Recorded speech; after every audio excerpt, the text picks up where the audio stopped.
Hello students, আজকে তোমাদের আমি শেখাবো ফিশার প্রজেকশন ফর্মুলা থেকে কিভাবে হাওয়ার্ড প্রজেকশন ফর্মুলাতে কনভার্ট করবে। দেখো, এখানে প্রথমে আমরা ডি প্লাস গ্লুকোজের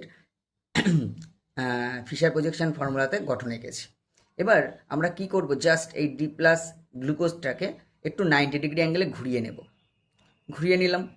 ঘুরিয়ে নেওয়ার পরে দেখো কি করলাম, C2 এবং C3 এই দুটো কার্বনটাকে হোল্ড করে বাকিগুলোকে ফোল্ড করে দিলাম। বাকি বন্ডগুলোকে দেখো সেরকমভাবে ফোল্ড করে দিয়েছি আমি, কার্বনগুলোকেও নাম্বারিং করেছি।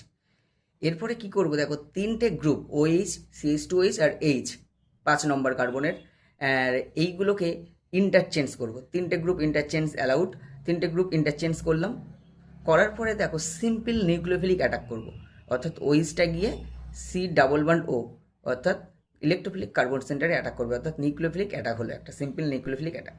এবার যখন ওখানে নিউক্লিওফিলিক অ্যাটাকটা হবে তখন কিন্তু ওই যে sp2 কার্বনটা অর্থাৎ C⋯O, এই এই যে অ্যালডিহাইড গ্রুপটা ছিল, সেই sp2 কার্বনটা কিন্তু sp3 কার্বনে পরিণত হবে। এবং এইখানে থেকেই একটা জিনিস বলা যায়, নিউক্লিওফিলিক অ্যাটাকটা কিন্তু হওয়ার জন্য ওইসটা বা হাইড্রোজেনটা উপর বা নিচে থাকতে পারে। দেখো এখানে আঁকা হয়েছে নিউক্লিওফিলিক অ্যাটাকের পরে তাহলে দুটো ফর্ম হতে পারে। 1 নম্বর কার্বন, একটা নতুন কাইরাল কার্বন তৈরি হলো, যেটা কিন্তু আগে কাইরাল ছিল না।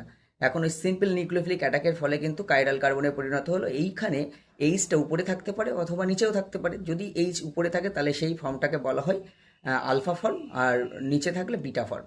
এই দুটো আলফা এবং বিটা ফর্ম, এটাকে বলা হয় আলফা গ্লুকোপাইরানোস বা বিটা গ্লুকোপাইরানোস।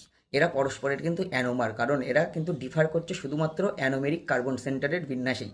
ঠিক আছে, তাহলে এইভাবেই কিন্তু ফিশার প্রজেকশন ফর্মুলা থেকে কিন্তু হাওয়ার্ড প্রজেকশন ফর্মুলাতে কনভার্ট করা যায়।